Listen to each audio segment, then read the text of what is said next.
Salam الناس الكل. مرحبا بكم pour ce nouvel épisode des GraphTRB Interview Series. معنا اليوم une chercheuse d'exception, une invitée de marque, Dr Abir Monastiri. مرحبا بك بحذانا. لو كان pour les gens qui ne te connaissent pas, Abir Monastiri c'est qui? عسلامة محمد. أنا دكتورة عبير منستيري، دونك متحصلة على دكتوراه en sciences biologiques et biotechnologie، متخرجة من l'Institut supérieur de biotechnologie de Monastir ISBM.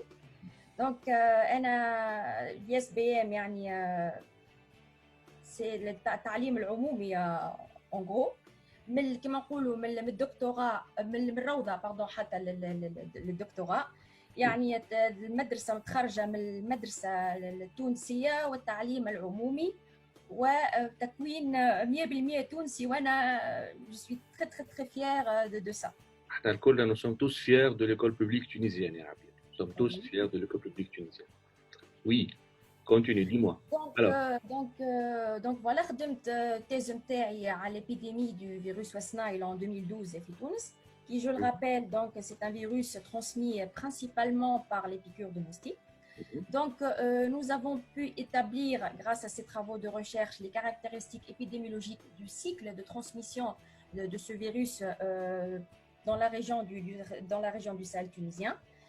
Donc, à partir de 2013, donc avec une équipe de recherche espagnole, justement dans le cadre de ces stages de doctorat. Et après, donc, à partir de 2018, l'année d'obtention de mon doctorat, j'ai enchaîné différents stages de postdoctorat avec cette même équipe. Et actuellement, j'occupe le poste de postdoc à la faculté de biologie de Barcelone. Et l'équipe de recherche est spécialisée en éco-épidémiologie. C'est-à-dire, d'une part, nous étudions les réservoirs potentiels des virus, les espèces qui non seulement hébergent, mais également contribuent activement au cycle de reproduction des virus.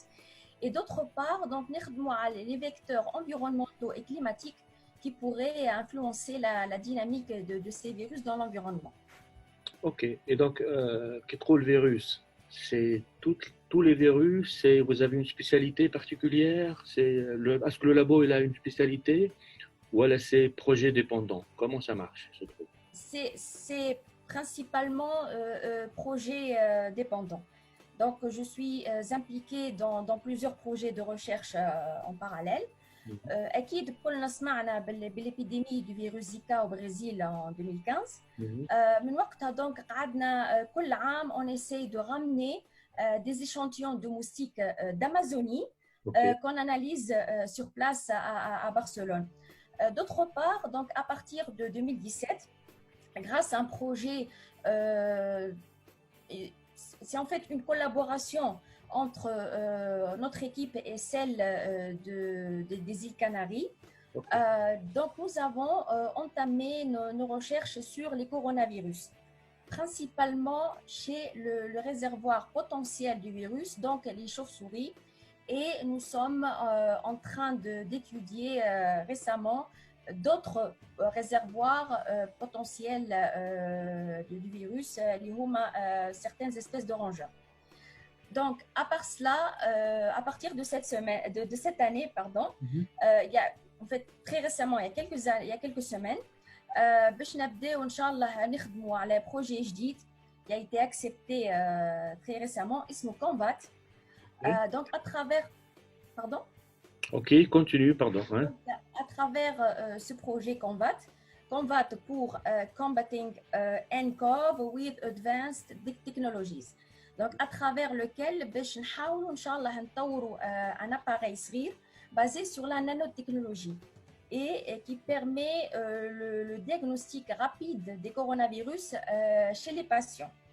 Donc, cette étape est donc cruciale pour isoler rapidement les patients contaminés et aussi accélérer donc la prise en charge des cas sévères de la maladie Covid. En plus d'être peu coûteux et accessible au personnel médical, donc cet appareil offrira l'avantage de l'hypersensibilité vis-à-vis du virus. c'est-à-dire qui va permettre de contrer le risque de tomber sur des tests défectueux. Absolument. À cause des tests défectueux importés de Chine, donc surtout en situation épidémique, oui. La pandémie de Covid-19. Et donc, ce grand, voilà, ce large projet de collaboration pour la fabrication et l'installation, peut-être voilà, l'appareil, c'est un consortium du coup entre quel pays? C'est un projet international, c'est qui est involved فيه شكون داخل فيه البروجي هذا. En fait الفكرة نتاع البروجي كانت مطروحة من 2017 ولا حتى قبل شوية avec l'Institut catalan de nanosciences et de nanotechnologie à Barcelone اللي عندنا معاهم une collaboration très étroite. Donc, le but c'était d'étudier certains arbovirus, comme le virus West Nile, Zika, chikungunya, etc. Il serait aussi intéressant de détecter les coronavirus. Mais le problème avec les projets de recherche, après les partenaires et surtout le financement du projet. Donc, avec la pandémie du Covid-19, nous étions chanceux. La Commission européenne a accordé des fonds d'urgence pour financer un certain nombre de projets qu'on appelle des projets express, des projets de recherche, notamment donc, le projet HED Combat, qui est un consortium donc, qui regroupe des scientifiques, des cliniciens, des ingénieurs, des technologues de différentes donc, spécialités de différents domaines qui proviennent des 3 pays européens les plus touchés par cette pandémie, à savoir donc Espagne, France ou Italie. Ok. Alors, Abir, je vois que tu parles avec beaucoup de passion. Mais du coup, j'ai une question à la limite. Est-ce que tu aimes vraiment ce métier? Ah oui, à fond. نحب برشا recherche Mohamed, c'est très passionnant. نحكي لك une petite anecdote. Absolument. كيفاش je me suis orientée vers les maladies infectieuses. علاش ما مشيتش مثلا اخترت oncologie ولا اخترت génétique humaine ولا حاجه اخرى. En fait في الليسي وقت نحكي avec une camarade de classe قلت لها بعد الباك نخموا احنا في l'orientation universitaire. قلت لها بعد الباك qu'est-ce que tu envisages de faire. قالت لي en fait مع la couche d'ozone ومع les ultraviolets et tout ça, sûrement il y aura des maladies امراض جلديه معنا. قالت لي دونك نحب نطلع ديرماتولوج. عجبتني كيفاش تخمم يعني l'été on va dire visionnaire avant-gardiste voilà. بعد donc اللي صار وقتها زاد في toujours pratiquement dans la même année صارت l'épidémie وقتها نتاع الكونجونتيفيت. كنت تفكرهاش en 2003 2004 نقرا في بكثير انا وقتها نتذكرها بالكدا voilà. Donc وقتها إبا figure-toi que j'étais la seule اللي ما رحتش بيه عائلتي كل مرضوا إلا أنا خاطر خممت وقتها j'avais pas la formation académique ولا scientifique كيما توا. خممت قلت إذا كان المرض donc يجي par contagion يعني il faut isoler soit les malades mais les personnes saines وإلا il faut isoler la personne saine les malades on va dire. Donc حطيت روحي en quarantaine في بيتي sachant que وقتها il y avait les devoirs de synthèse يظهر لي وقتها الفروض التأليفية نتاع السيمين بلوكي. Voilà, et il fallait à tout prix que je rate pas mes examens. Donc مشيت سكرت على روحي في بيتي aucun contact مع عائلتي 24/24 ما نخرجش sauf pour les espaces communs qui m'a la cuisine, qui m'a la salle de bain, etc. Donc je me lavais fréquemment les mains. ما نلبس حتى شيء المعون نتاعي وحدي كل شيء وحدي. Donc c'est à partir de là que قلت bon l'épidémie هذه donc sûrement il y aura d'autres épidémies dans le futur. Sûrement il y aura des microbes. Il y aura des agents pathogènes qui vont provoquer d'autres épidémies. Bien sûr, après, il y a eu la grippe porcine, la pandémie de grippe porcine. Après, il y a eu l'épidémie d'Ebola. Et c'est comme ça que j'ai commencé Tu fais vraiment ça, tu fais vraiment ça par passion. Par passion, exactement.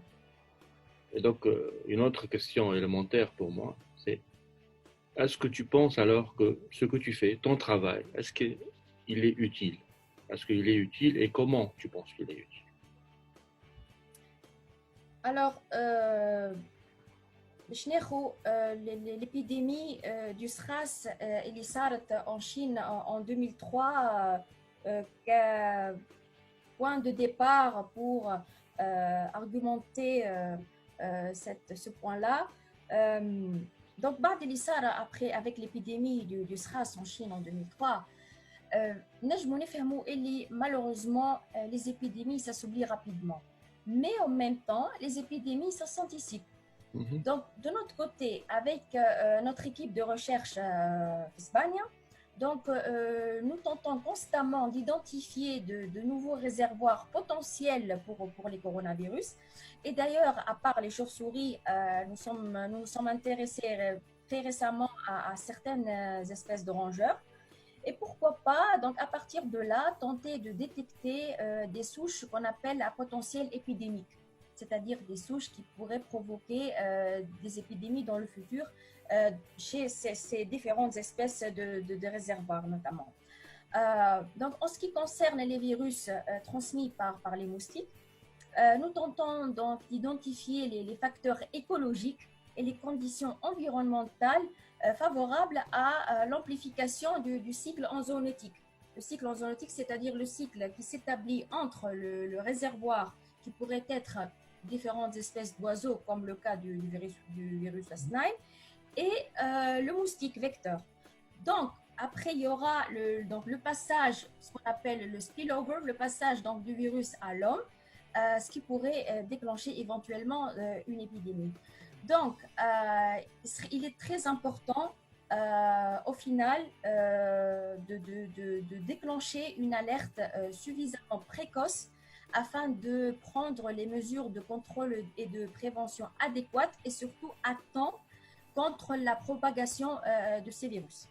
Donc l'utilité, c'est l'anticipation des épidémies, c'est l'anticipation de donc être prêt au jour J pour minimiser les dégâts, pour minimiser les dégâts, on va dire, voilà, carrément pour ne pas avoir l'opportunité du Covid-19. Je m'anarlouche qui m'a le virus du SRAS en 2003 en Chine. Donc il est temps, je pense qu'il est temps de passer des études ou des recherches dites de réaction, parce qu'à chaque fois, tire épidémie, bon, il débloque des fonds, et après,